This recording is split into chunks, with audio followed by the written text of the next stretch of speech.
All right, I'd like to call to order this November 20th, 2013 City of Brookhaven Zoning Board of Appeals meeting. First item tonight is the roll call. And let's note for the record that all board members are present with the exception of Mr. Byers. I'd like to, before we get too far into the agenda for the evening, I'd like to read the preamble of the Zoning Board of Appeals, just so everyone here understands what our board's purpose is. The Zoning Board of Appeals is appointed by the mayor and council.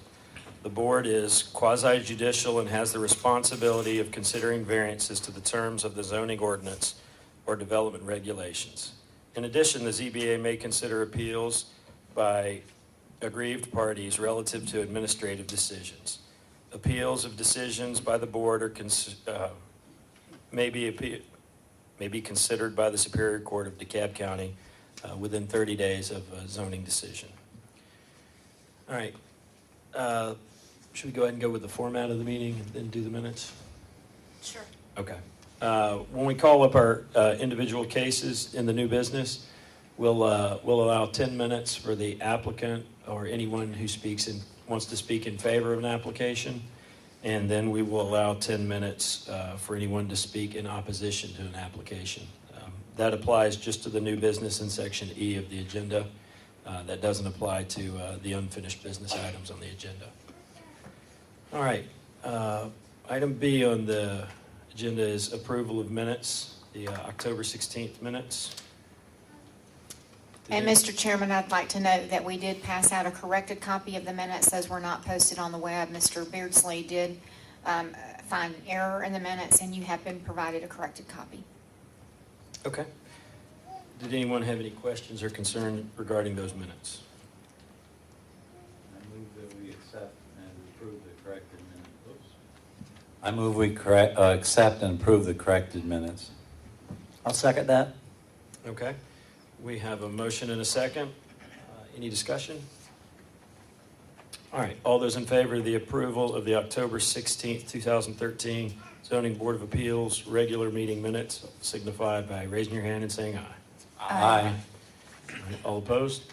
All right, passes unanimously. Now on to organizational and procedural items. We have one item, the 2014 process and meeting calendar. Mr. Chairman, the council adopted the 2014 Zoning Board of Appeals calendar. We did note to you in your work session that the meeting referenced in May did reference the year 2013. We will provide you with a corrected copy of that calendar, but this calendar has been approved by Mayor and Council for the year 2014. Okay. Did anyone have any questions about the calendar? All right, let's move on into unfinished business.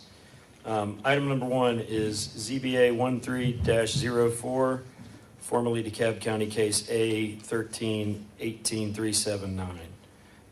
Catherine M. Zickert and Dennis J. Webb of Smith, Gambrell, and Russell, LLP, located at 1230 Peachtree Street, Northeast Atlanta, Georgia, 30309, representing Teresa Tomlinson and 3770 Peachtree Road, LLC, et al. The applicants for the following. An appeal of an administrative decision to deny approval of an overlay certificate of compliance and a pending application for a land disturbance permit. The addresses of the subject properties are 3770 and 3804 Peachtree Road Northeast, Atlanta, Georgia, 30319. The tax parcel numbers of the subject properties are 18-239-02001 and 18-239-02002. All right. If we could get a staff report on this, please, Ms. Cannon. Thank you, Mr. Chairman. As you indicated, this is case CBA 1304. And in March, the Zoning Board of Appeals held a public hearing. The public hearing was closed. At that time, the Zoning Board of Appeals deferred action until May. Again, in May, the applicant asked for a 6-month deferral to get with the property owners and surrounding properties to see if they could come up with an alternative plan, which leads us to tonight, the 6-month deferral of the meeting, and the item is tonight. The attorney is not here tonight, and we would advise that you dispose of this matter Once again, the public hearing has been held. Our staff report has not changed. Our staff opinion has not changed. And we believe that the Board of Zoning Appeals should uphold the decision made by DeKalb County, in that the finding of the county was to deny a request for a certificate of appropriateness and to subsequently deny a land disturbance permit on the subject property, and we would ask that you affirm and uphold that decision. Okay. Thank you. All right. Is the applicant or property owner here this evening and would like to speak on behalf of this application? Sure. If you have an update on where it stands. Did you submit a comment, a name card? No, I didn't. Okay. Did you do that? I really don't have anything to report or to present. I'm Pull only the here mic to- up. Yeah, I really don't have anything to report or to present. I'm only here to give the findings of this board to the ownership and report back to them. Okay. Yeah. All right. Thank you very much. This is Mr. Jordan. It's my understanding that Mr. Jordan is the broker for the property. Okay. That's correct. All right. All right. Well, seeing as how the public hearing has already happened on this item, does anyone on the board have any questions or just would like to make a motion on this item? I move that we affirm DeKalb County's finding, wherein the county denied a request for a certificate of appropriateness and subsequently a land disturbance permit. I second. All right. We have a motion and a second. Now let's open it to the board for discussion. Does anyone have any discussion on this item? All right. We have a motion for this item to affirm the DeKalb County finding wherein the county denied a request for a certificate of appropriateness and subsequently a land disturbance permit. All those in favor of the affirmation, please signify by raising your hand and saying aye. Aye. All those opposed? Okay. The item is dismissed. Mr. Chairman, I move for a 2-minute recess to allow the people who are here for that hearing to... Yes, yes. Is there a second? I'll second.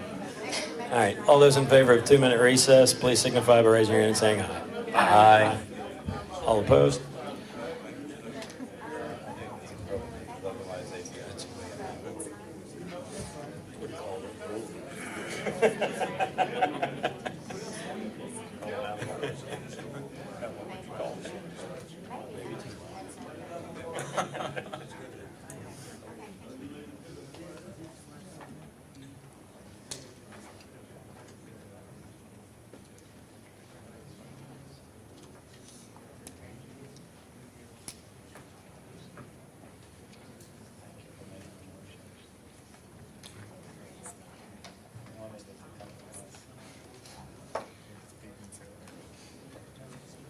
All right, let's go ahead and call the meeting back to order. Next item on the agenda under unfinished business is ZBA 13-32, Mohammed Mohsen, variance to reduce the rear setback. Property location is 3202 May Avenue, Brookhaven, Georgia.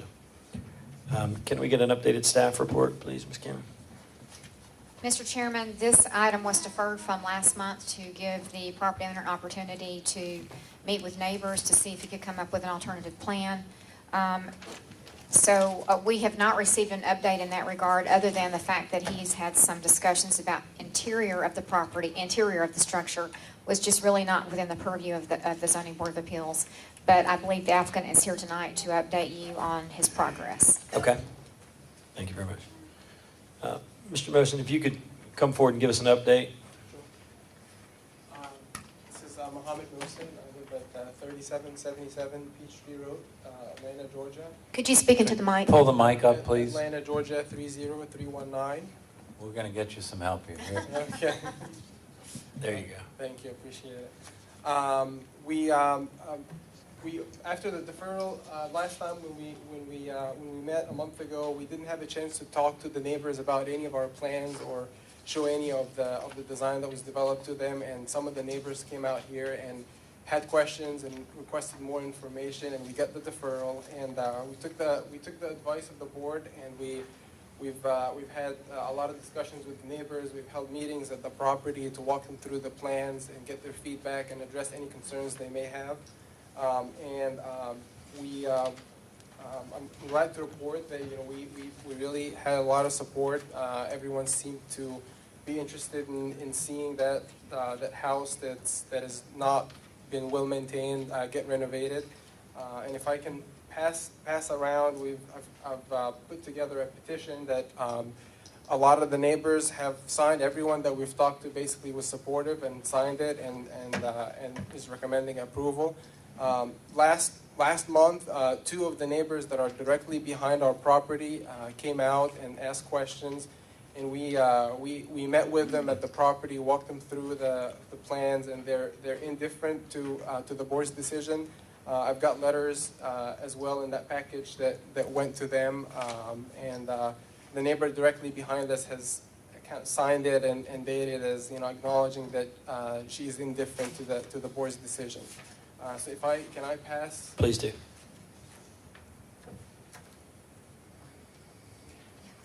Thank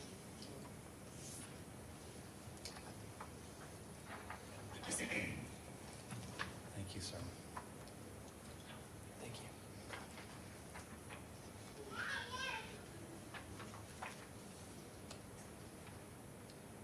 you. The variance request for the back of the property to go to 33 is really only impacting the two neighbors that are directly behind us. There will be nowhere from the public right of way to see that expansion on the back. It's just based on what you'll see here, it seems like really we had none of the residents that we talked to had any concerns or was opposed to it in any way or form. And we've walked up and down May Avenue. We've talked to a lot of neighbors on Osborne, and they all seem very supportive. Okay, thank you very much for the update. Is there anyone here from the neighborhood that was at the last meeting? Yes, sir. Can't remember your name, I apologize. You did, I'd be very impressed. Okay. Mr. Chairman, I just want to remind you that you did hold the public hearing. I understand. Okay. I just wanted to get an update from Okay. the neighborhood as well. Great. Good evening, Mr. Chair and members of the committee. While we appreciate Mr. Mohammed's request to speak with us and to talk to us about what is going on, the position of the neighborhood is still against this zoning, and it hasn't changed for the same reason that we spoke about last time.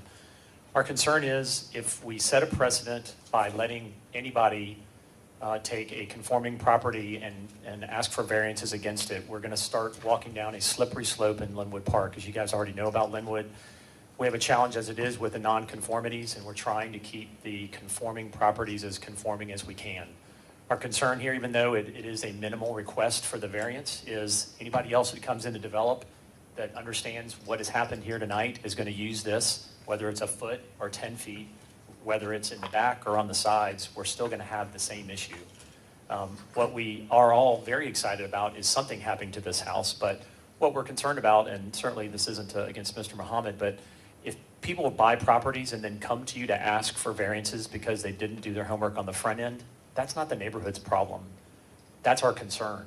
The concern is that we're going to start this issue, and I don't know the last time you were in Linwood Park, but there's a ton of building going on, and we're meeting with a lot of the builders, and the concern is just making sure that we keep the conforming, and we keep the variances down or try to stop them, because we've lived with the challenges that DeKalb presented in the neighborhood, and we hope that you will respect the fact that we are trying to keep the conforming, and keep the rest of the homes being built in the wishes or for the wishes of the neighborhood association. Okay. Thank you. And you're the president of the? I'm not. I'm the chairman of the zoning committee. I'm sorry. I'm Alan Powell, and I live at 3182 Silver Lake Drive. Okay. Sorry. All right. Thank you, Alan. Thank you. All right. All right. Well, we do not have any more public comment, so we'll just open it up to the board for discussion or motion. Mr. Chairman, do we determine if we're able to actually grant this request? Wasn't that the question originally, that it was a? Our legal counsel attended the meeting last month, and he did Uh-huh. determine that it is within your authority. Okay, that's right, all right.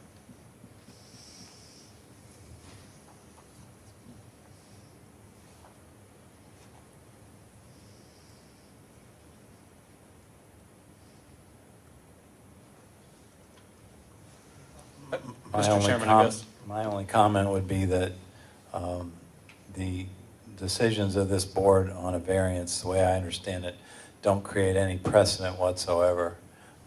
Each decision we make is on the merits or specific facts and hardships of a particular case. And so it's not the type of decision that someone can say, well, there's precedent, so you have to do this because you did something before. I don't think that's the way it works, is it, Mrs. Cannon? That's correct.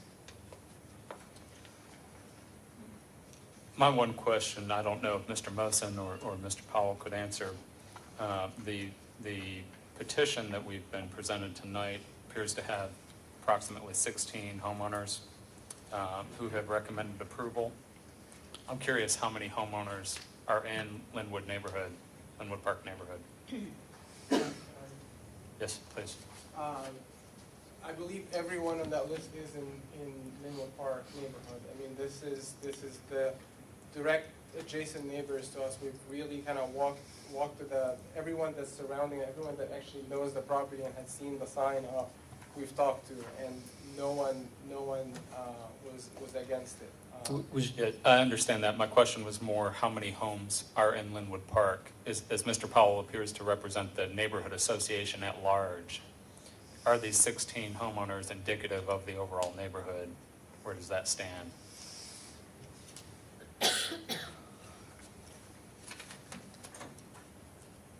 So Linwood Park is a civic association. Right.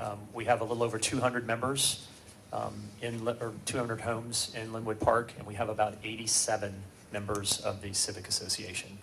The majority of the civic association is against essentially the foundation of granting variances for any of the non-conforming properties. Okay. Does that answer your question? Thank you. Mr. Mosen, about how many homes are on May Avenue?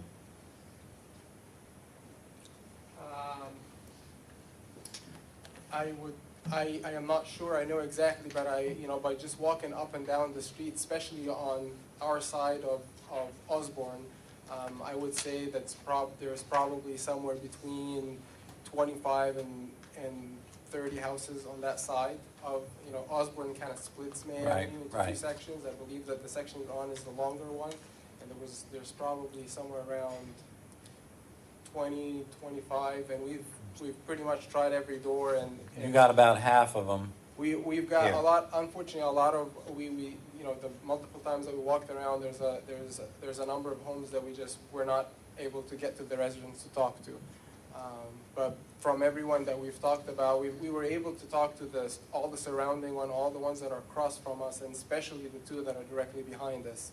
And they were all, everyone on the street was very supportive. And the two residents that are directly behind us that are going to be impacted, that were out here last month, are indifferent and have met with us, and we had lengthy discussions, and they are not concerned. Okay. Does anyone else have any other questions?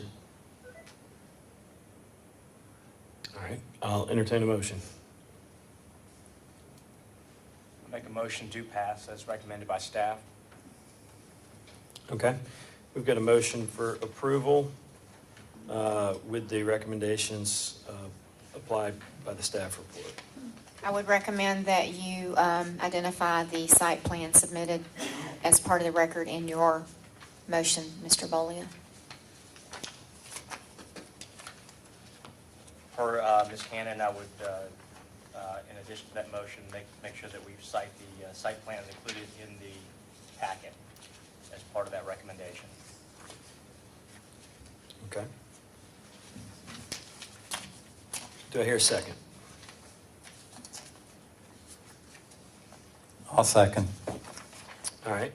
We have a motion and a second. Let's go ahead and open up to the board for discussion amongst ourselves.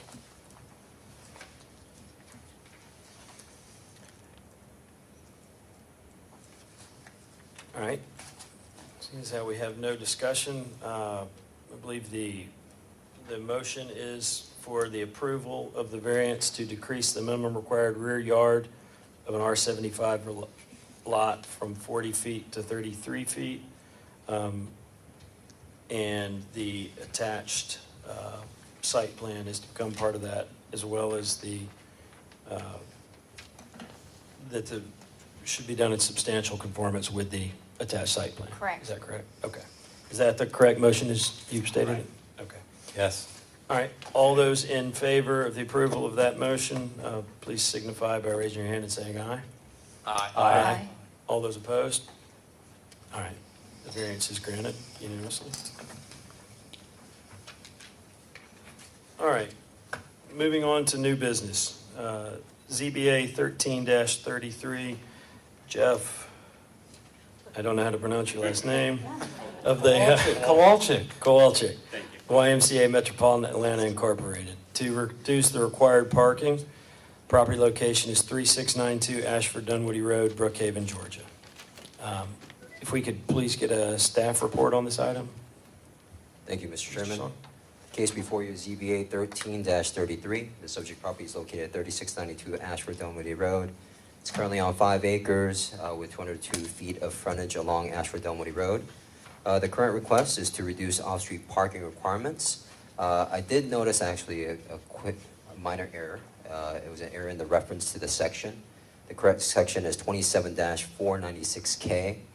And I believe that error came about because initially there was a confusion related to the site based on the information of the correct zoning of the property. I know the application references RM75, but from staff research, we determined that the correct zoning, and I believe YMCA is in agreement with that as well, is O&I for office Okay. and institutional. So I just wanted to make that clarification. YMCA, as part of this request, is wanting to create an extension within their existing property of a 2,200 square foot addition from the existing 50,043 square foot building.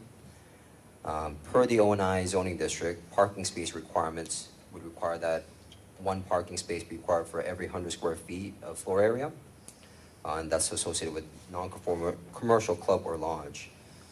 Based upon that calculation, currently with the parking being at 227 spaces, the property would be deficient of 335 parking spaces, but they are proposing with an addition of this 2,200 square foot addition to include 6 additional parking spaces. So that would reduce the net deficiency to 329. Okay. So per the terms of the zoning ordinance, we found, based on the site plan, the current site is completely developed. This combination with the unique lot shape, steep topography, and mature trees. It appears that if we were to require the full extent of the parking, that there may be some effect to the mature trees and possibly encroach into the limits of the existing property lines. Additionally, as shown, the requested variance is the minimum required to complete the project and does not appear to constitute a grant of special privilege inconsistent with the limitations upon other properties. Information provided by YMCA shows that within a 14-mile radius of other adjacent YMCAs in the Atlanta metropolitan area, this particular property in Ashford Dunwoody Road, with the least number of membership, has, I believe, the second most parking compared to the other 4 YMCAs. Additionally, based on the submitted materials, it appears that granting the variance would not be materially detrimental to the public welfare or injuries to the property or improvements in the zoning district. In fact, the reduction in the parking standards could reduce the amount of impervious surface area of the site, thus reducing the impacts of site drainage and stormwater runoff. It appears that the literal interpretation and strict application of the applicable provisions or requirements of the chapter would cause undue and unnecessary hardship as the site is currently developed. The applicant has indicated that 2,200 square foot addition would not warrant more than the proposed 6 parking spaces. The requested variance would have no impact on the terms of the comprehensive plan. Staff has recommended approval of this request with 2 conditions. First one being that it be developed within accordance of the site plan that has been submitted and dated September 3rd, 2013. And also to note that this is not a blanket approval, and is to accomplish the completion of the proposed addition and expansion of the parking as depicted on the site plan. Thank you. All right, if we could get the applicant to come forward, please. Back again. Okay. Jeff Kowalczyk, 2460 Peachtree Road, Atlanta, Georgia. Thank you. And what I'll do is just introduce our architect and also the executive director of the Ashford Dunwoody Y. Our architect is Karen Ennis from Collins Cooper Carusi. She'll show the master plan, and then Julie Koryakin is the executive director of the YMCA.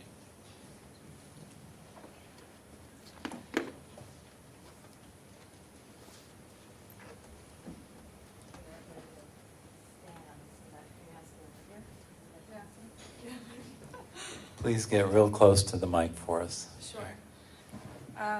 The YMCA is proposing a renovation to their existing 54,000 square foot facility, as well as a small 2,200 square foot addition. The addition's kind of split into two parts. The larger part that Julie just pointed to is intended to consolidate their wellness equipment into one large space at basically the parking lot level of the building. And the smaller one at the entrance to the building is a 200 square foot vestibule addition, which is intended just to move their existing interior vestibule to the outside of the building to open up the lobby space and create more space for the members to gather in the front of the building. As part of this renovation, with the O&I zoning type, we're assuming that we would be required to provide 562 spaces on the site, which is in great excess of what the YMCA would typically provide for a facility of this size and in this area. So the facilities, or the YMCA is proposing to add just 6 additional parking spaces, as well as redo their ADA accessible parking at the northern side of the site, and provide a new sidewalk from that parking to the main entrance of the building. There's also some ADA accessible parking at the south side of the parking lot that is no longer needed. As part of the renovation, an elevator will be added to the building. Currently, the building does not have an elevator, and handicap members access the building from the south side of the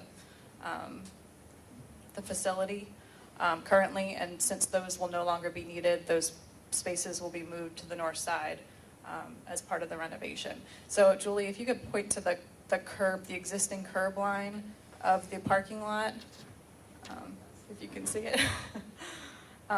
The extension of the parking lot is really only a small amount from what is there now. The disturbance area is actually fairly small.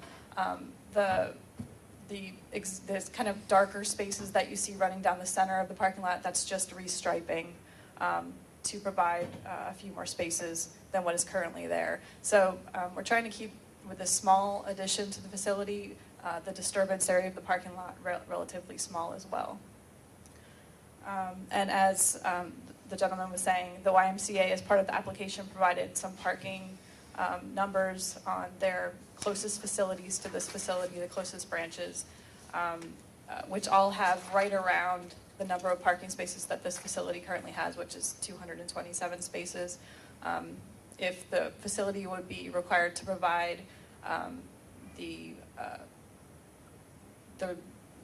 required 562 spaces, it would be in great excess of what the YMCA typically would see for this facility, and is not needed at this time with this small addition to the branch.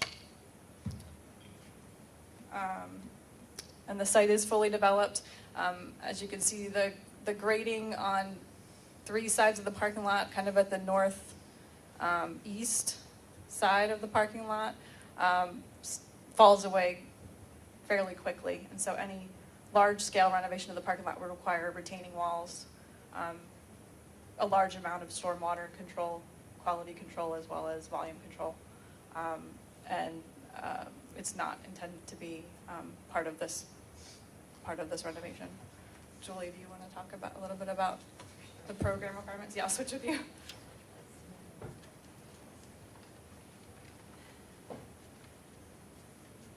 My address, name and address and all that stuff officially? Yes, no? Yeah. Okay, hi. Thank you for the opportunity to explain what our intentions are here. We've had a presence in this location since the early 1970s when it was the Jim Cowart homestead. And in the early 80s, right before the ADA regulations came into law, we were fortunate enough to raise enough money to build the modern-day facility that now occupies the space. Unfortunately, as a result of that, we don't have a lot of accommodations that allow us to properly serve people with disabilities and a lot of families with young children that have strollers that need to be pushed around the facility. As Karen mentioned, we are without an elevator, so now all our handicap accessibility is through the lower level of the building, and that prevents people from getting up and down to access both floors. So our intended improvements is really to facilitate the members that we're already serving, and having new handicap spaces with a new walkway to the front of the building on the main level will be a tremendous benefit to the members that we're already serving that have accessibility issues. So we'd like you to give that consideration, and thank you for reviewing our request. Okay. All right, thank you very much. Is there anyone else who would like to speak in favor of the application? All right. I didn't come here for that, but my. Come to the mic, come to the mic. You got to come to the microphone, please, sir. State your name, your address. My name is Hans von Schirschke. I live on Oak Forest Drive. And I used to be a member from a YMCA. And I suggest that you put a traffic light there. Then to get out there and make a left turn to go up to Nancy Creek, it's sometimes a suicide mission. You know? I understand, I know it well, but we don't decide traffic lights here. Well, it is just, you know, with Right. approval, it's something needs to be done, especially with all those kids going to Blackburn Park. They need something there, then there will be an accident happen. Okay. So, All right. Would anyone like to speak in favor of the application? Anyone else? All right. Is there anyone present that would like to speak in opposition to the application? All right. That will conclude the public comment section of this item. Let's go ahead and open it up to the board for discussion. I have a couple questions. Okay. Mr. Kowalczyk, currently, how often do you find that your parking lot is at capacity? So I have more reports and stuff that show our busiest day was, I think, January 28th. January 28th. The January day, we had 1,000 people visit. And the height was, I think, 200 people in a specific hour came in here. The other highest day was about 900 and then 800 days. 800 visitors per day. And then we're open 12, 13 hours a day. So they're spread out. I have a little chart that shows that. But we are crowded when it is New Year's resolution and people all come in on a Tuesday night to exercise. And therefore they'll have to wait in line for somebody to come out. It could get crowded when we schedule the first day of basketball or picture day for basketball and grandparents come. So there's maybe 4 cars per kid. But it's under our control. So when that occurs, and if there aren't enough parking spaces, where do the members park? Then it's just queuing up. You wait for the next Okay. person to You have to leave. wait for someone to leave. Because as our friend said, if you leave the parking lot, it's tough to get back in. So you Okay. stay within that parking lot. Okay. Okay. And Julie? Well, yeah, I just wanted to add that we always have multiple activities going on at the same time. So when we can anticipate high peak days like picture day or the first day of a program, we have the ability to alter our activity schedule for the day to alleviate the parking strain. So Okay. that's within our control somewhat. Okay, good. And then my other question was, if I understood correctly, this addition is not planned to drive an increase in membership, correct? Correct. It is to accommodate the customers that you Just currently existing have. members. If you go to the Y, the workout area is on the second level. It's underground, it's dark, it's a low ceiling. It's not very enticing to people to exercise. So this will open up the area upstairs for people to exercise and also have the weight training area in that whole area. It's easier to supervise. So Okay. no, we're thinking if a 2,000 addition would help us bring members, we'd be building 2,000 additions Right. at all our branches. Okay, thank you. All right. Does anyone else have any questions or discussion? All right, it'd be. Sir, we've already closed the public comment section. I apologize for that. Anyone else have any items for discussion amongst the board? He's talking to the other members of the board and Right. asking us if we want to have a question. Then I'd be happy to entertain a motion if there's no more discussion. I'll make a motion that we approve this based on the conditions that are outlined and the staff recommendation. Do I need to read those? I think they're part of the record by being on the agenda. They're part of the record. Okay. I'll second. All right, we have a motion and a second for approval of item ZBA 13-33 with the two conditions listed in the staff recommendation. Go ahead and, does anyone on the board have any discussion about the motion on the floor? All right, if not, all those in favor of the approval of ZBA 13-33, please signify by raising your hand and saying aye. Aye. All those opposed? All right, the item is passed unanimously. All right, moving on to the second new business item, ZBA 13-36, which is Brian Russell, variance to reduce front yard setback from 43 feet to 28.83 feet. Property location 2363 Lorraine Street, Brookhaven, Georgia. Mr. Song, if we could get an updated staff report. Thank you, Mr. Chairman. ZBA 1336 is related to subject property located at 2363 Lorraine Street. The property is currently zoned R75. The property is 0.278 acres in size. The applicant, or the property owner has requested to decrease the minimum required average front yard setback for the zoning district from 43 feet to 28.83 feet to accommodate a stairway, which would encroach into the front yard. This was determined through DeKalb County, as this originated from DeKalb and also was approved. The building permit itself was approved through the county itself. The property is currently under construction,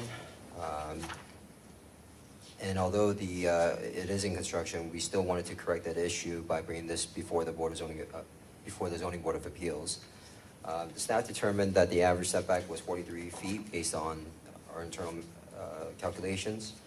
Per the submitted site plan, the existing building is found to be at 39.1 feet from the right-of-way. However, I believe the stairs itself appears to be about 18 feet, approximately 18 feet from the front property line. Brookhaven, or the staff would note that per the Brookhaven zoning requirements, front exterior stairs can extend 10 feet beyond the front yard setback, but beyond that 10 feet, a variance would be required, hence that's why this is before you. Staff would also note, per the site plan, it appeared that a portion of the dwelling does appear to encroach into the front yard setback. However, it's a moot point at this point because it was initially approved by DeKalb County. Per the criteria, staff has determined that the size, narrowness, shape, and topographic conditions nearby are similar to other properties, particularly fronting along Lorraine Street. The request appears to be the minimum required to afford relief. The nature of the request does not appear to grant any special privilege, as neighboring residents have external stairs that extend into the front yard setback closer towards the road. It would appear that the granting the variance would not be materially detrimental to the public welfare or injurious to the property or improvements in the zoning district. The strict application of this provision of the code may cause hardship as the home cannot complete the stairs without this variance, which I would note again, the original building permit was approved through DeKalb County. The requested variance would have no impact on the terms of the comprehensive plan. And as you can see, staff has recommended approval of this request with the 3 conditions that are outlined in your report. Thank you. Thank you, Mr. Song. All right, would the applicant please like to come forward? Yeah.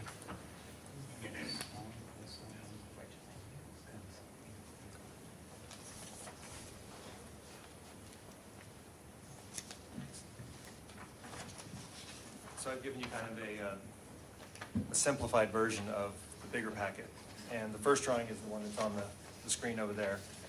This was the approved rezoning of the property. It was a 3-parcel property when we first went to purchase it, and the owner asked us to have it zoned for 2 properties, and this is what DeKalb County approved in August of 2012 for the 2 properties. And we're showing the 30-foot setback in the front with the stair and the configuration of the house on that drawing as approved, and it has not changed since then. The second sheet, which is the December 27th sheet, I don't know if you have it in there or not, but it has the approval from DeKalb County, and again, we're showing this drawing here. If you have this one here. It's showing the same stair and wall condition going beyond that setback, and it was approved by DeKalb County on the 27th of December 2012. And then at that point, we had gotten the permits, and we were told by DeKalb County that we were now under the city of Brookhaven's jurisdiction because you all became incorporated.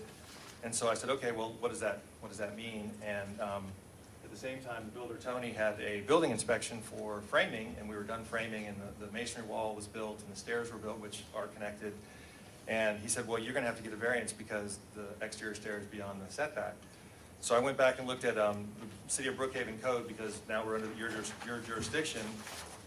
And I read the R75 code, which was the 30-foot setback, although I know this is in question. And then I read about the exceptions for porches, eaves, steps, and gutters. And that's the second page of the highlighted pages. And then the last thing was the third page, where it talked about you're allowed the 10 feet, which was mentioned by the staff, for porches or stairs and stoops. And so the final drawing was my interpretation of the code, from the setback to the 10 feet allowable, and then realizing that we're on the right-hand corner of the stair, we're in compliance with my calculation, but we're out by 1 foot 2 on the right-hand side, or left-hand side as you face the building. And I'm not sure if we're using the average or if we're using the 30 foot from the R75 zoning, and that's the part I was a little confused on.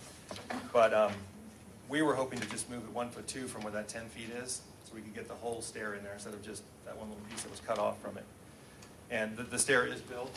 It is a structural component to the house, to the garage, to the handrail, and to the stair itself as well. Mr. Chairman, I'm sorry. Are you Mr. Westwright or Mr. Russell? I'm Mr. Russell, Brian Russell. Okay, the and then architect. we need to have a I'm sorry. copy of what you handed to the, I'm over here. Oh, sorry. Thank you. You bet. Thank you. And that's it. Okay. Is there anyone present that would like to speak in favor of the application? All right, is there anyone present who would like to speak in opposition to the application? All right, we'll go ahead and open it up to the board for discussion. Are we closing the public I'm comment? sorry, we'll close the public comment section and open it up to the board for discussion. Mr. Chairman, I believe we addressed this in the work session, but for the record, I do want to have a discussion here as well. In chapter 27, let's see, get the section number correct. Section 27-186 appears to be. No, it's Nope, it's sorry. 788D2. It is, indeed.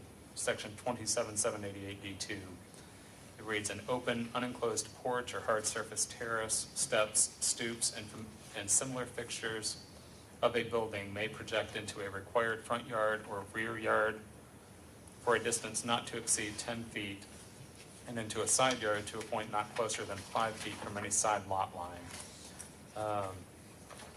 That, to me, appears to cover the steps where the steps themselves can project 10 feet into the front side, or the front yard setback.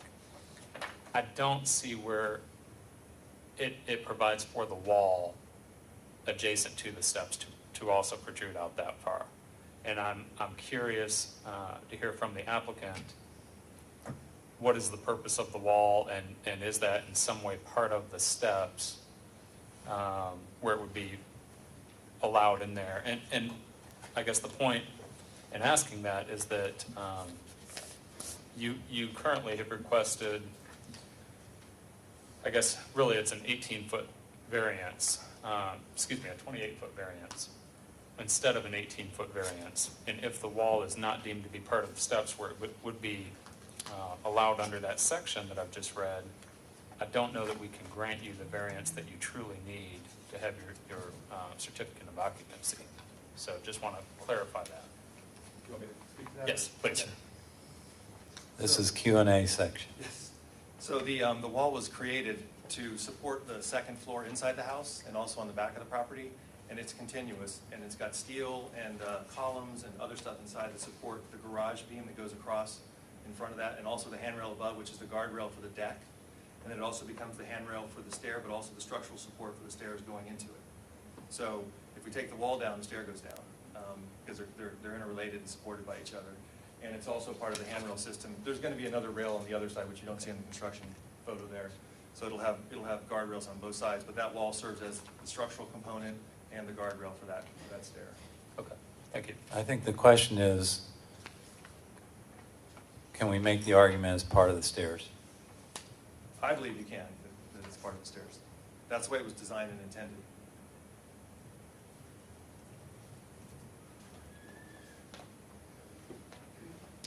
Okay. Any other questions from the board?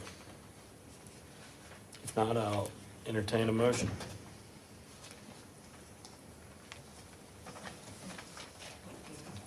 I move that we approve ZBA 13-36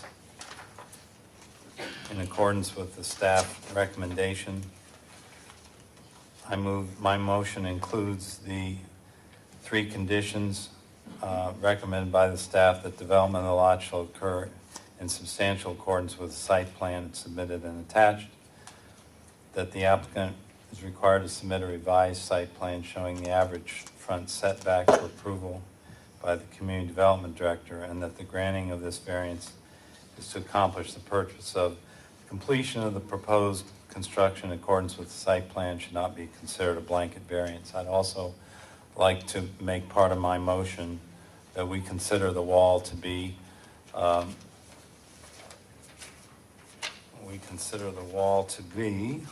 Structural.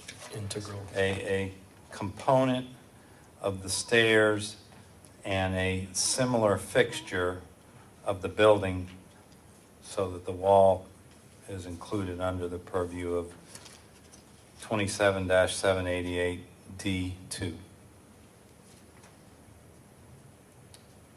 Okay, we've got a motion. Do I hear a second? I'll second it. All right, we have a motion and a second.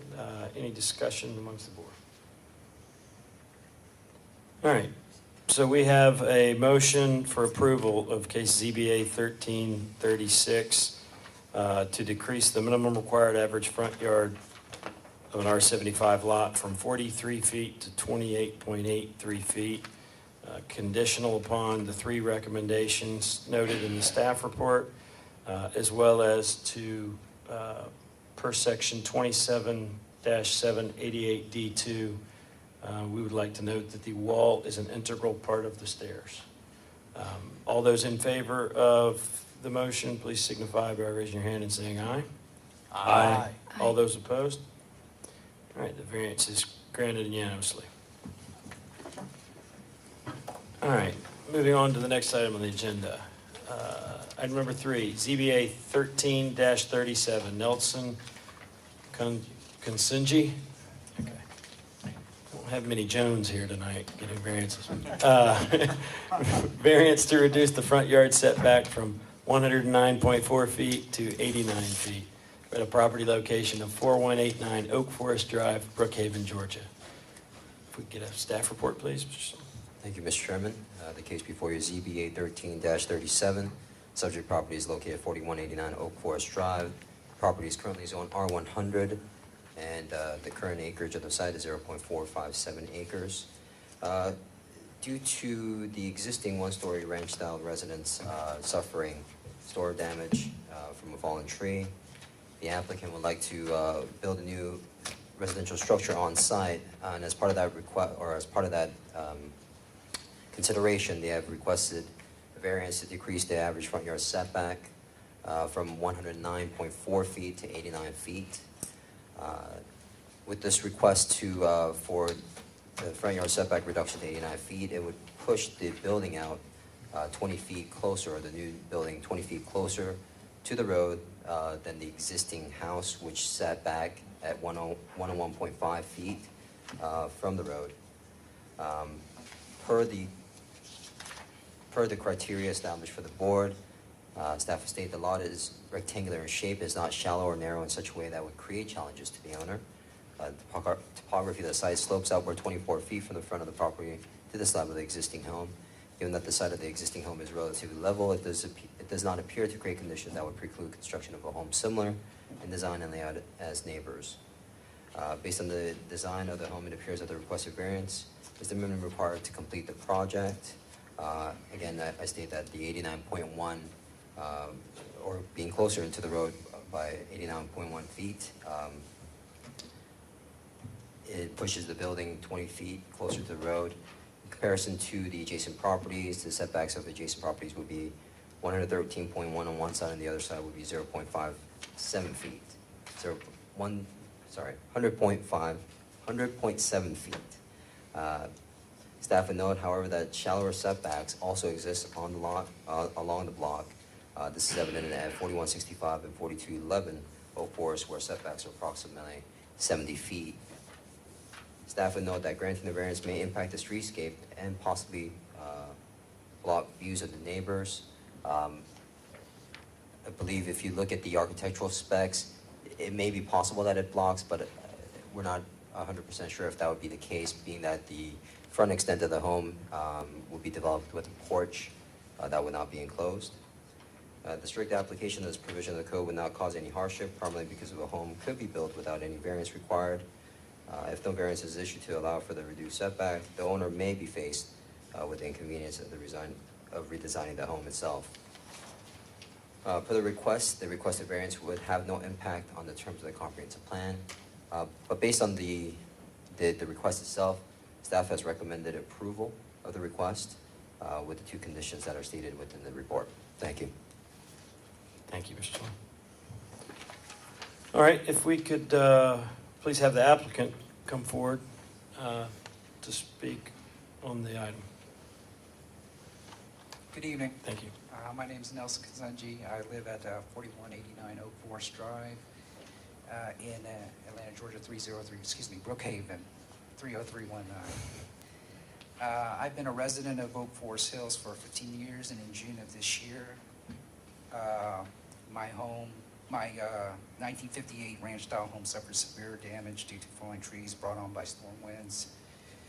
The damage was so extensive that instead of doing repairs, I chose to do a tear down of the existing home and build a new home. During the design phase, I was very adamant that the home would be designed in a manner that would coexist with all the homes in the neighborhood, in particular the homes that are original to the neighborhood. I also wanted to design that would be least disruptive to the existing topography of my lot. I didn't want to build a home that stretched the limits of the width of the lot, but I also didn't want to limit the square footage that is typical of new two-story construction that is taking place in the neighborhood. The design I chose, a traditional American four-square, addresses both of those concerns. By design, the home will be deeper than it is wide. In addition, this will allow more space between the home and my adjacent neighbors' homes.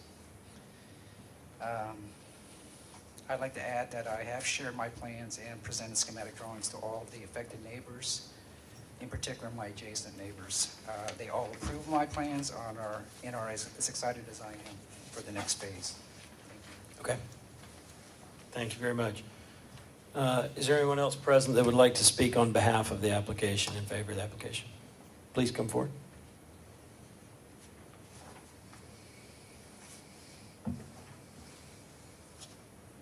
Again, my name is Hans Wojcicki. I live in 4173 Oak Forest Drive.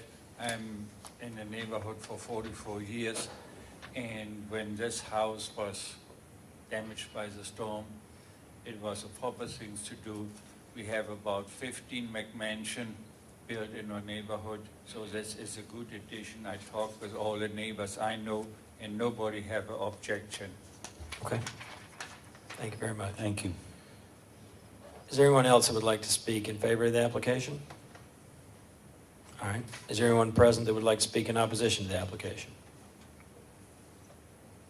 Okay. We'll go ahead and close the public hearing and open it up to the board for any questions.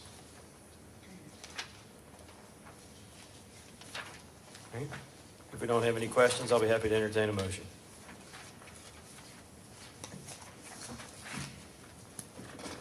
I make a motion that this case be approved, contingent on the conditions of the staff recommendations 1 and 2. Okay. Do we have a second? A second. All right. We have a motion and a second for approval of the variance. Any discussion amongst the board? I'd like to make a comment that based on the plan submitted, the existing home also would protrude into the current setback. So the relief requested vis-a-vis the current home that's there is very minor, only a few feet, not counting the porch. Okay. Any other discussion? All right, so we have a motion and a second for approval of ZBA 13-37, variance to reduce the front yard setback from 109.4 feet to 89 feet at 4189 Oak Forest Drive, Brookhaven, Georgia. And this motion is contingent upon the 2 conditions recommended in the staff report. All those in favor of the approval of this variance, please signify by raising your hand and saying aye. Aye. All those opposed? All right, and item passes unanimously. All right. I am going to recuse myself from item number 4 on the agenda, and I will hand over the floor to my vice chairman, Mr. Beardsley. Thank you, Mr. Nama. We'll take a moment for you to excuse yourself.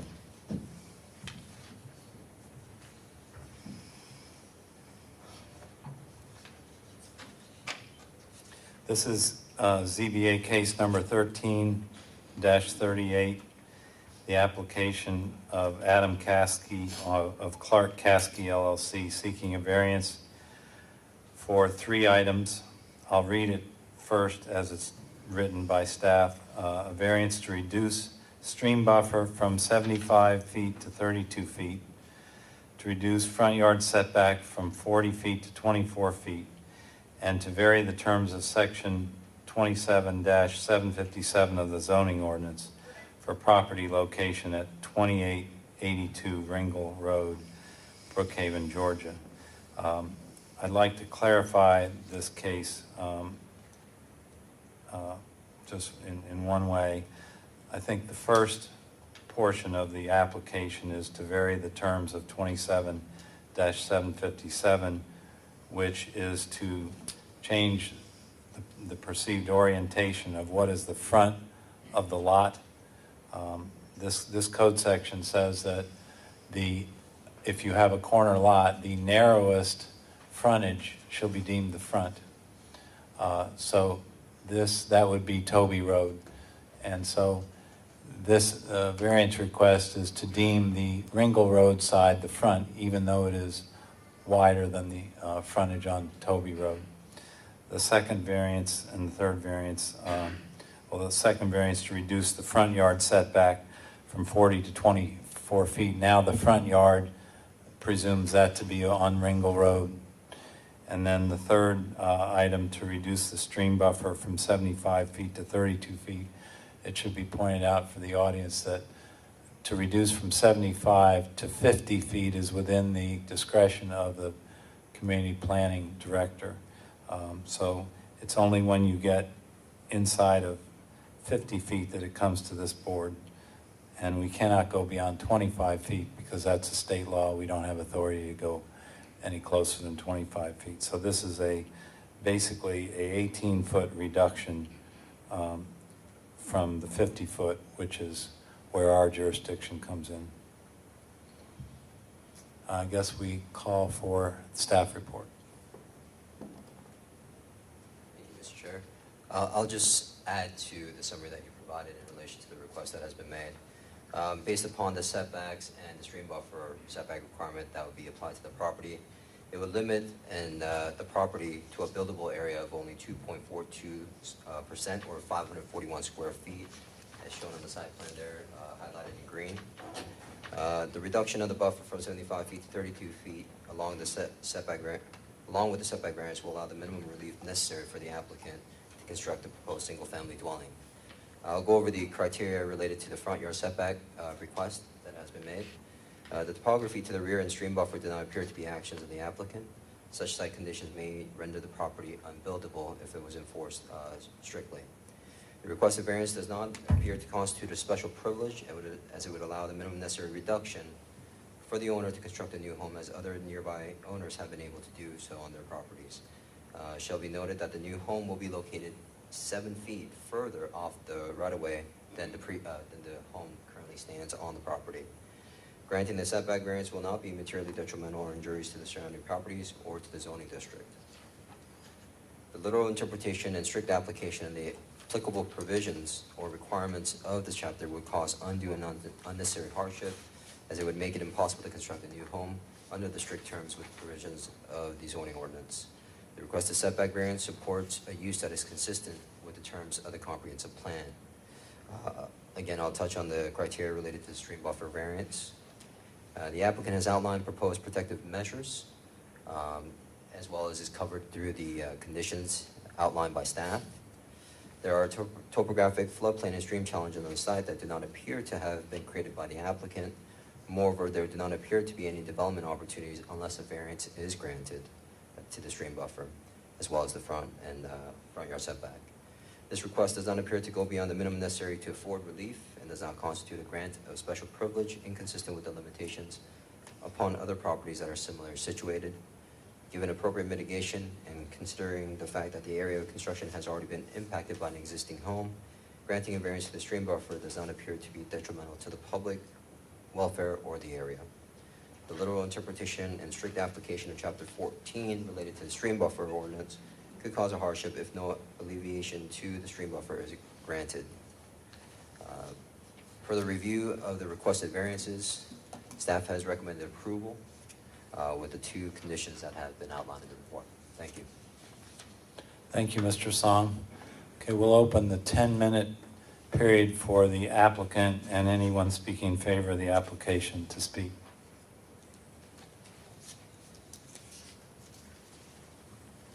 Good evening. My name is Adam Caskey, and I am the applicant. I reside at 1894 Toby Road, which is just right down the road from the subject property. Mr. Caskey, would you mind raising the mic? Oh, thank you, although your voice carries better than most. All right, is that good? Yeah. Okay. Looks like you guys have one of the pictures I have here, but what you have up there is the proposed site plan depicting what we are proposing to build. What I also have here, and I'll pass up when I'm done, is a depiction of the property as it currently stands.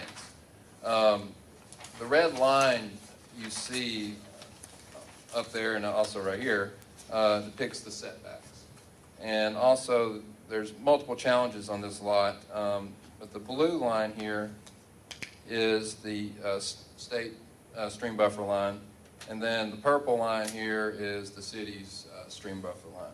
So as you see, by the time you add the setback requirements in and you add the stream buffer requirements in, it renders the lot essentially useless. The house that's currently there could not be built under these current conditions.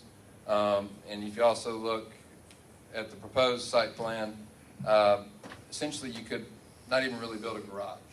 The 2.4% of a half-acre lot is all that can be used. The other challenge on this lot is the 100-year floodplain. Of course, we have to stay 3 feet above that. And so all these things mixed together, what happens is the buildable area just gets pushed up towards the end of the lot, and it's very limited on where you can build. And our proposal is just the absolute minimal relief that could possibly be granted. As far as the setback variance we are seeking, as staff noted, the current house is only 17 feet off is 17 feet off the right-of-way. What we are proposing is 24 feet off the right-of-way. There's only one adjacent, immediately adjacent property, and so we're actually improving their viewpoint. And as far as the stream buffer, staff has recommended a mitigation plan, which we are absolutely on board with.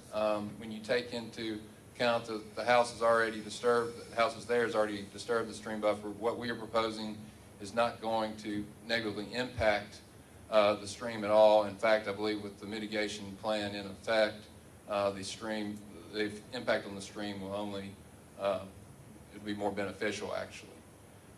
As far as the front, changing the front to Ringle Road, that's just simply because, again, we're so limited on what you can do with this lot, it really only makes sense to have the front of the house face Ringle Road.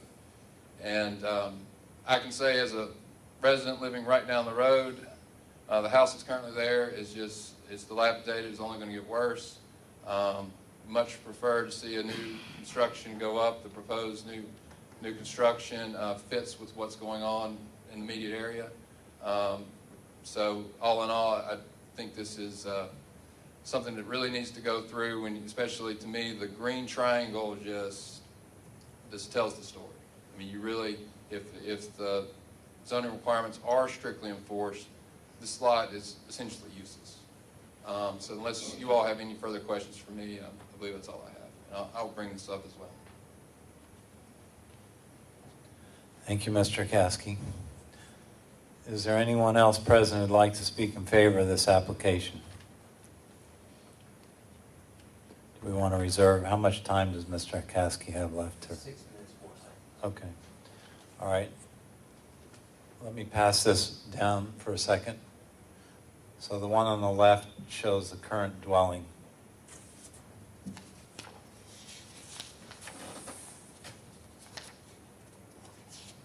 Okay, now I'd like to see if there's anyone who wishes to speak in opposition to this application.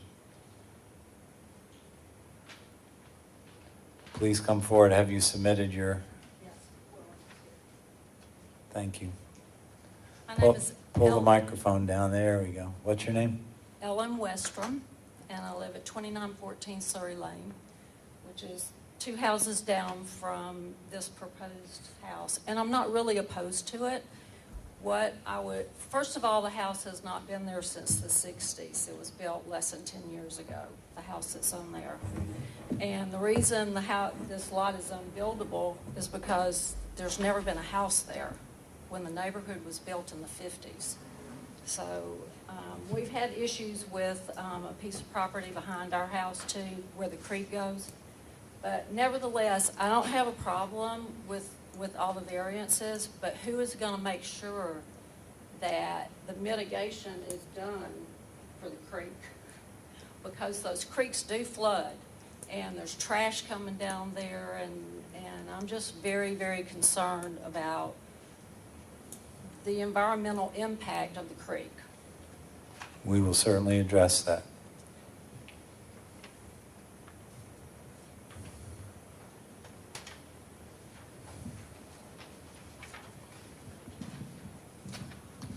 I'm Ronnie Mayer. I'm acting president of the Asher Park Homeowners Association. As the applicant had all the meetings with the neighborhood on the new house, because when it was with the county, used to have all the meetings. They'd call me or call Jim and say, let's have a little meeting about this. And it's kind of scary. We have other issues happening in our city right now that, you know, I see all y'all guys, and I know a couple of you don't, and some of you are rookies, and I'm looking at this gentleman and everybody here. And I've been around for a long time around here. I've seen creeks rise, houses flood. You know, if it's not a good lot, all the builders have really bought up all the good lots. All the lots are left are the dog lots. And just because somebody gets a good deal on a dog lot does not mean, and like I say, I'm not pro or for this deal, but I just want to educate you all a little bit. Just because it's not a perfect lot, doesn't mean that we have to change the floodplain things. And if you know anything about the floods of Drew Valley, there's 2 houses that the Fed just bought out on the same creek at Dresden Drive. That same creek goes across Dresden and into Drew Valley. If we add more stuff or we don't do it the right way, everything that you vote on or that you vote on, you know nothing about those 2 houses on Dresden Drive. You need to really educate yourself on really the real Brookhaven and all the years and the floods and stuff, because even though it's just right around these neighbors, it affects miles down the creek. If you add more concrete, I've seen about 20 houses now in the new city of Brookhaven. I built personally 4 houses on Ringel. And when we built these through DeKalb County, all your gutters had to be in a trap. And you had to stop all the water. Every house being built now in our new city, nothing stopping the water. There's new lots, houses. The concrete from the old driveways are still there. None of the rules are being done. All the laws being broken. This whole process needs to stop, and we need to recheck each other everywhere here. I'm not, like I said, I'm not totally against this, but just because it's a hardship for one person doesn't mean that if DeKalb County for 75 years said this is not a buildable lot, that should tell you something. It's not a buildable lot. And now since we have our new city, you can't just ring a bell and go, oh, what the heck, let's just build a house here. It doesn't matter, it doesn't affect the 6 people around that house. But just like when they did the thing at Maris with all the parking lots, it's a beautiful parking lot. It helped Maris out great. But what about those people downstream from there that got all that extra water got flooded out? What about them? And the federal government, they'll buy them out, We need to do your checks and boundaries and just really watch what you're zoning, whether it's a YMCA thing, that you heard the gentleman say earlier that his parking lot, when it's full, everybody just drives around. You know how very dangerous that is to be driving around the parking lot with 6 people are doing the same thing? It kind of told you that you need a little more than 6 places. But then... We gotta stick to this case, Mr. Mayor. Yeah, but I'm just telling you, just in general with all y'all, you need to look at everything you do. It's just not quick and done. And this thing here it was a non-buildable lot with DeKalb County for years. And in all of our eyes that live in the neighborhood, it's still an unbuildable lot.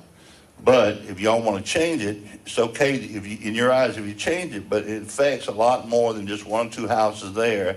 And the floodplain, the insurance for everybody, because when we built those 4 houses on Reading, on Ringel, we were told, this house here is the last one you stop at because these are not buildable. They're all in the floodplain. You can't do nothing with these houses. And it's just scary now that now we have a new city, and these are good laws. DeKalb County, believe it or not, even though they did some stupid stuff, they had some great laws, and we need to really look at them before we just think everything's a hardship, and let's just grant everybody everything, and let's just do everything over. It smells a rat. Thank you. How much time are we on the opposition? 3:58 to go. Anybody else would like to speak in opposition to this application, please come forward. Say one more thing. Sure. Just speak into the microphone, please, so we can hear you. That whole corner too has flooded. It flooded the entire floors of 3 houses up Ringel. And it flooded, I don't think it flooded up to the house that exists there, but that whole corner was completely underwater. All the homes had to have their walls torn out, everything, because it does flood there. Okay, the applicant has some time for rebuttal. Thank you. Yes, first to address Mr. Mayor's concerns, we met with Commissioner Iyer, or City Councilman Iyer, and he is 100% on board with what we're trying to do here. So we did have the checks and balances that Mr. Mayor spoke of, and they were covered. As far as the flooding issue, again, we are well above the floodplain. And if you, back to the stream buffer concerns, although we're seeking a variance down to 32 feet, if you look closely, the 32 feet is really just the deck. If you look at the corner of the house, it's 40 feet back. And it's not, what we're proposing is not materially different at all from what exists there. And as far as the checks on, to make sure the mitigation plan goes as we're stating it will, again, the city engineer is going to have to sign off on everything we're doing. And so I think that would be the check to make sure that we do what we're saying we will do. Thank you.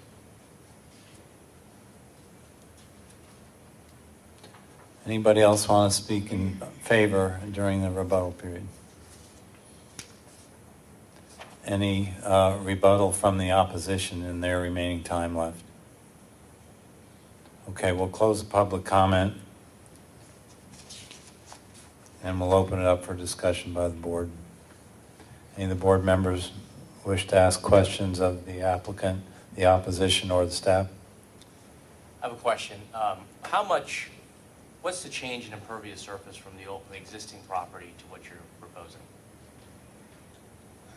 One second, I'll need to defer to my client. I don't have that exact number. More or less, maybe 20 to 30% more. Just looking at the site plan.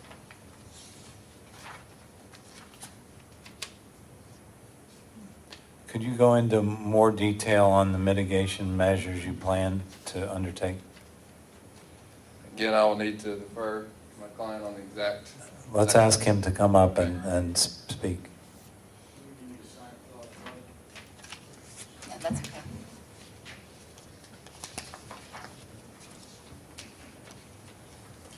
My name is Braden Buck. I live at 2238 Seaman Circle, Chamblee, Georgia, 30341. As far as that's concerned, we will do whatever we are told. I think what we're planning on, though, is a full landscape package, fully grassed and cleaning up the both sides of the creek that are contained on that piece of property. I'd like to ask Mr. Song then, since the staff report describes in condition 2 submittal of a proposed mitigation plan prior to the issuance of an LDP or any building permits. It says here in the staff report, the mitigation plan shall be designed to improve the quality of the stream and the associated buffer. Could you explain a little bit more, Mr. Song, about how that works? Well, I can't speak specifically for the city engineer, but the process that would take when the applicant, if approved by the board, comes in for a building permit in order to construct that single-family residence, it would be reviewed by the Public Works PE as well as our new Development Services Manager. And as part of the mitigation, they may request that native species, vegetative species associated with, that would support the improvement of the stream buffer itself may be required. That may be one option. Second option may be requirement of a well, possibly to contain all of the additional stormwater runoff. That may be accompanied with the new addition. And possibly there is a third option that may be in line with some type of, I believe like a Stream buffer credits. bank. Yeah, stream buffer credit bank. But I think what they may try to do in this case would be to possibly work with the first two options that I presented to you in terms of containing that water to a certain area so it doesn't impact adjacent neighbors, so that all that stormwater is captured on site. Is it possible that through the design requirements of the city that the actual runoff created by the improvements into the stream will be reduced from the current situation? I believe there's going to be that's going to be part of the mitigation and part of the overall review of what is being submitted. Just purely Our engineers will look at quantity and quantity of water, the quality of the water that's discharged. They'll look at sediment traps, repairing cover, a variety of methods of which we can't tell you now, but they'll look at a combined method, and the goal is to make the situation better than it is now. And so those things would be a requirement that the applicant and the builders approve all of that, work it into their plans, submit those plans to you before permit 1 is granted. Correct. And so, could you also clarify, Mr. Song, how, for one thing, there is an existing home on this site, correct? So That is correct, yes. It was a buildable lot at one point. Are any of these improvements going to be in the floodplain? No, as you can see per the site plan, they are, as part of the floodplain ordinance, it requires that they maintain a 3-foot sort of elevation beyond the floodplain. And we're how far beyond the floodplain here? I believe it's hard to tell from here, but when I last checked, it did meet that requirement of a 3-foot elevation beyond that floodplain line. Mr. Caskey, how far above the floodplain is your closest improvement? If you look on the line, you see the floodplain comes in at 905. And then if you look at the line 908, if you follow that around, that's 3 feet above. We're really, it looks like the closest is right at 908. It's more, 909. So you're 3+ feet above the floodplain, and how far is that? How far is the nearest corner of the house to the floodplain, roughly? The nearest corner is a little bit more than 3 feet. No, not in elevation, but in physical distance from the corner down to that dotted line. It's approximately 15 feet. 15 feet. Mr. Chairman, it looks like the finished floor elevation is 914. So the finished floor elevation is 914, and the floodplain 100-year line is 905. Finished floor 9 feet above. Okay. And that's within all allowable standards, Ms. Yes. Tina? So the other question that I have is, how much further, is it true that we have a current dwelling that both violates, it couldn't be rebuilt today because it would violate both the stream buffer and the front setback? That's absolutely correct. Okay. And this new dwelling would actually violate the front setback by how much less? 7 feet less. And how much more would, forgetting the porch, okay, but the part of the dwelling that's covered by a roof, how much more does that protrude towards the stream buffer line than the current house does? It's approximately 9 feet. 9 feet, okay. And you, I'm sorry, members, I've been hogging the microphone. Do you have some Indeed, questions? I'm anxious here. Question for, well, I guess first let me go on record that as it happens, I live in the neighborhood, and I live particularly on a street where this creek runs through my backyard. And my house did flood in 2009 with the rains that came through. So I'm very concerned about mitigation efforts. In general, anytime we're anywhere near the floodplain, I'm concerned about that. More so in this particular instance. That said, looking at the application, I'd love to hear more about, well, I guess really this is a question for staff. I'd love to hear a little bit more about what the City of Brookhaven floodplain management in its infancy, as new startup city, what we actually do to ensure that the mitigation efforts are carried out.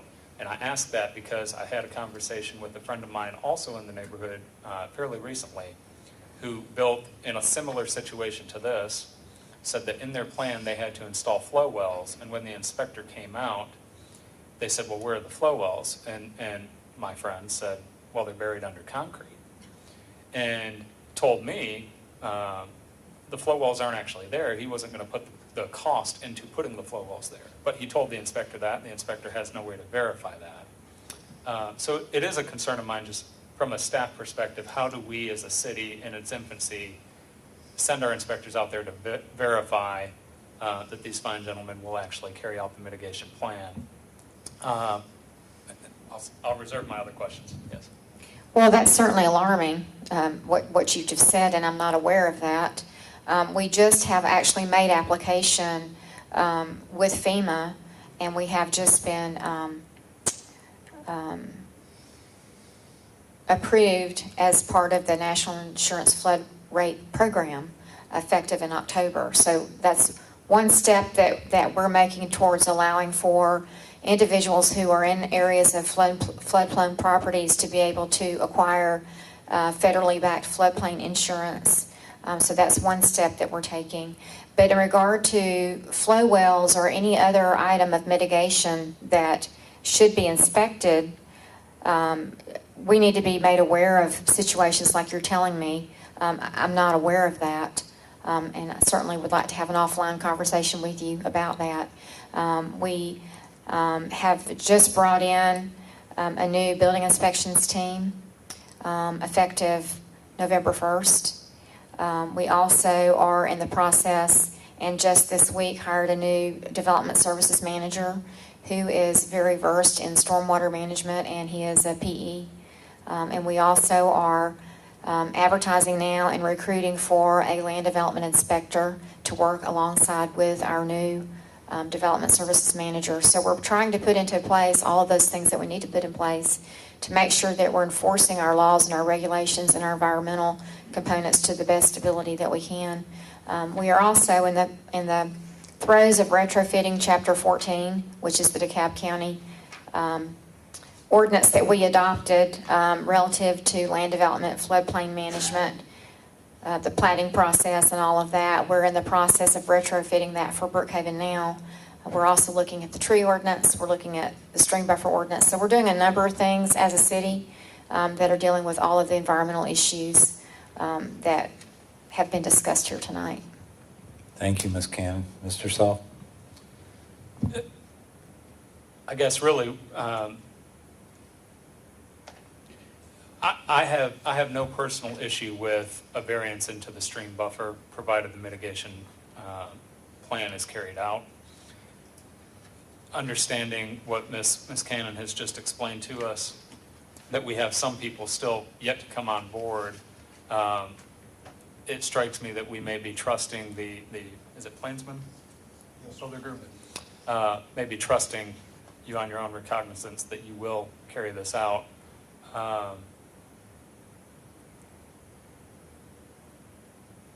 You know, it gives me some comfort that Mr. Caskey, the applicant, does live right down the street, and I imagine is also impacted by this same issue, because I know the flooding there to be particularly bad.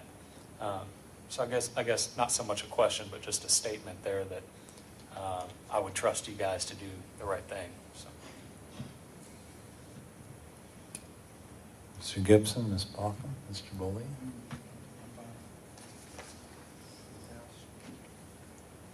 Thank you.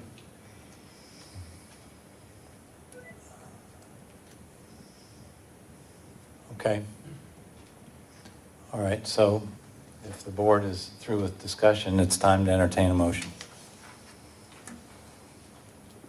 I make a motion to pass on ZBA case 1338, including the 2 staff recommendations. I'll second. Motion by Mr. Boley, a second by Mr. Self to approve ZBA application 13-38 by Clark Caskey LLC, Adam Caskey, to provide a variance to reduce the stream buffer from 75 feet to 32 feet, to reduce the front yard setback from 40 to 24 feet, and to base the determination of the front yard on a variance from the terms of section 27-757 of the zoning ordinance at 2882 Ringle Road, with the conditions specified by the board, which are that the development of the lot shall occur in substantial accordance with this site plan on the screen, which has been submitted to the Community Development Department and is attached as part of this record. And then they will also have to meet the mitigation plans required by the city as specified in item 2 of the staff recommendation. We have a motion and a second. All in favor, please signify by saying aye and raising your hand. Aye. Aye. All opposed, same sign. This motion carries unanimously.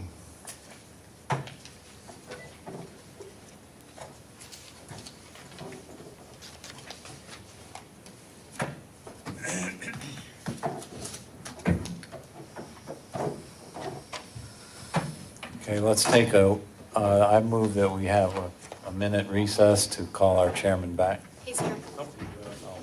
There you go. Now, you didn't have your ear to the wall there, did you? No, I went and got him. Okay. Mr. Chairman, please. All right. Our last Thank you. item. Thank you for the floor, Mr. Beardsley. Last item on the agenda for this evening is ZBA 13-39. Sheesh Vakira seeks a variance to reduce a rear yard setback from 30 feet to 22 feet and allow lot coverage to exceed 35%. Property location at 1699 Buckhead Court, Brookhaven, Georgia. You want to get a staff report? Thank you, Mr. Chairman. The case before you is ZBA 13-39. The subject property is 1699 Buckhead Court. The property is currently zoned R50, and the property is currently 0.15 acres in size. The requested variance before you, the applicant is asking or seeking to increase the maximum allowable lot coverage from 35% to 48.8%, and to reduce the rear setback from 30 feet to 22 feet. As it currently stands, the property is currently developed. There is an existing deck, unenclosed deck. The applicant is seeking to enclose it. Typically, per the zoning ordinance, unenclosed decks are allowed to encroach 10 feet within the rear setback. However, once enclosed, it's required to meet the principal building setback requirements, and thus the applicant is seeking to reduce the rear yard setback to 22 feet. Additionally, it appeared that from review of the site plan submitted by the applicant, it appeared that the lot as existing exceeded the lot coverage requirement of 35%. Per staff's calculation, which is also inclusive of the proposed 162 square foot addition to the existing deck, that it would exceed the maximum lot coverage by 13.8% to 48.8% as the total. Staff would note again that there is a 162 square foot addition that's being added as part of the deck, which would equate to about approximately 2.45% in terms of an increase in the overall impervious area for the property. Per the criteria established for the board, staff would note that it appears that there are no such exceptional conditions associated with the shape of the lot, as it is generally rectangular in shape and conforms to R50 district standards. However, based upon the existing conditions of existing neighbors, it appears that neighbors do enjoy luxury covered porches within their rear yards. Therefore, the strict application of the requirements may deprive the property owner of rights and privileges enjoyed by adjacent property owners. As proposed, the requested variance appears to be the minimum required to complete the project of enclosing the existing deck. Due to the fact that many of the homes within the neighborhood contain lot coverage, or may contain lot coverage above 35%, it appears the granting of the variance will not be materially detrimental or injurious to the surrounding properties or to the zoning district. The strict application of this provision of the code may cause hardship, primarily because the home was previously permitted by DeKalb County and is currently occupied, and additionally, just to note again, that it is an enclosure of an existing deck with a minor addition that's being added to it. Based on the submitted information, it appears that the requested variance would be consistent with the spirit and purpose of the chapter and the DeKalb County Comprehensive Plan. The staff would recommend approval of the requested variance with the 2 conditions that have been outlined in your report. Thank you. Okay. Thank you, Mr. Song. Could the applicant please come forward to speak on the item? I'm not the homeowner, I'm the contractor. Okay. All right. And I'm here to answer any questions you might have. Okay. Could you give us your name and all that? My name is Rick Whitener. My address is 51 Dilla Drive, Kennesaw, Georgia. Okay. I'm representing Factory Director Modeling. Okay. I think that's all we got. If we have any questions, we'll ask you during the question section. Thank you, sir. Is anyone here that would like to speak in opposition to the application? All right. Let's go ahead and close the public comment and open it up to questions for the board.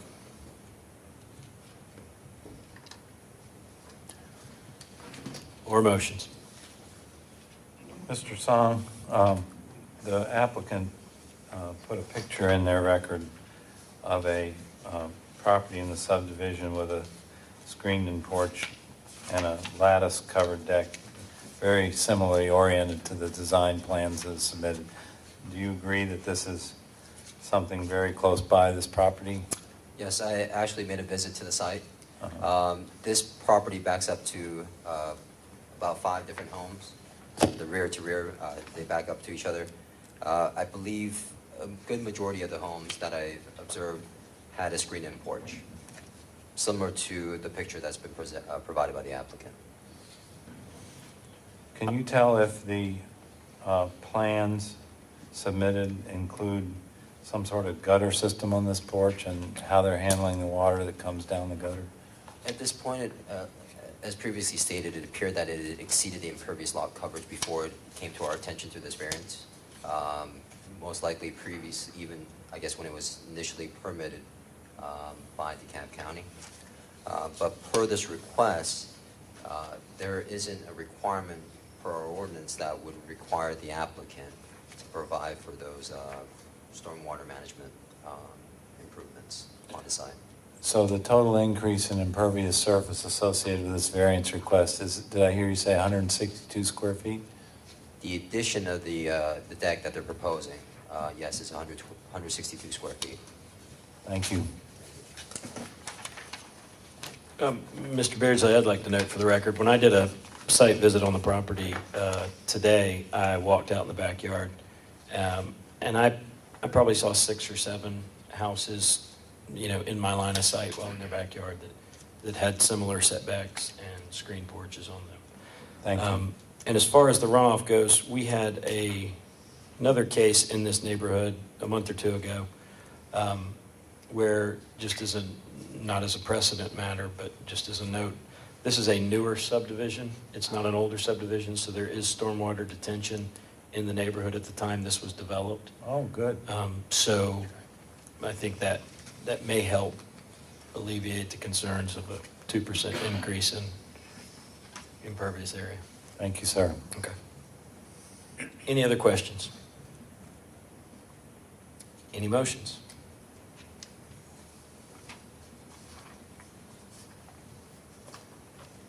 Make a motion that the case be approved with the 2 staff recommendations intact.